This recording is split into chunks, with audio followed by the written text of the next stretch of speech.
नमस्कार दोस्तों, आप देख रहे हैं एनएसी न्यूज चैनल खबर वाराणसी से। अधिवक्ताओं का जो सबसे बड़ा संकट है आज के समय में, देखिए अधिवक्ता कोई सैलरी बेस तो होता नहीं, आपको पता है, कोई उनको तनख्वाह देता नहीं, वो अपने पुरुषार्थ पर काम करते हैं, अपने पुरुषार्थ पर पैसा कमाते हैं।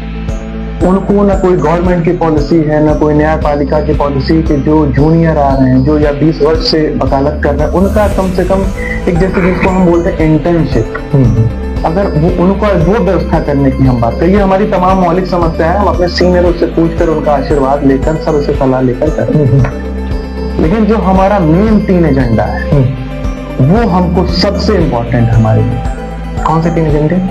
हमारा जो 3 मेन एजेंडा है, सबसे पहले हमें ये समझना होगा कि हम किस विरासत के उत्तराधिकारी हैं। साथियों, एक समय वो भी था जब राजा राम, राजा हरिश्चंद्र के समय एक राजा की जवाबदेही प्रजा के प्रति थी, और जवाबदेही नहीं, इस प्रकार की, इस हाइट की जवाबदेही थी कि उस राज में, उस समय राजाओं के राज में कोई प्रजा से, किसी भी व्यक्ति से कोई अपराध हो जाता तो वो अपने राज में राजा वो अपने को दंड देने की बात करता था जो अपराध। और मेरा उद्देश्य ये है कि हम उन महापुरुषों को जिए।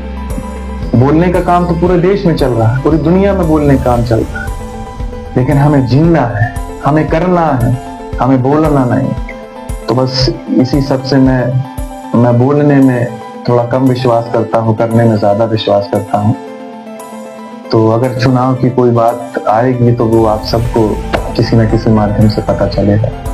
जैसा कि आदर्श सिंह जी ने कहा कि चुनाव की कोई बात आएगी तो किसी न किसी माध्यम से पता चल जाएगा, और ये महापुरुषों के विषय में जीना चाहते हैं और उस विषय को रखना चाहते हैं, बड़ी बड़ी बातें ना करके ये स्वयं करके दिखाना चाहते हैं। आगे हम आदर्श जी से संपर्क में बने रहेंगे, बात करते रहेंगे।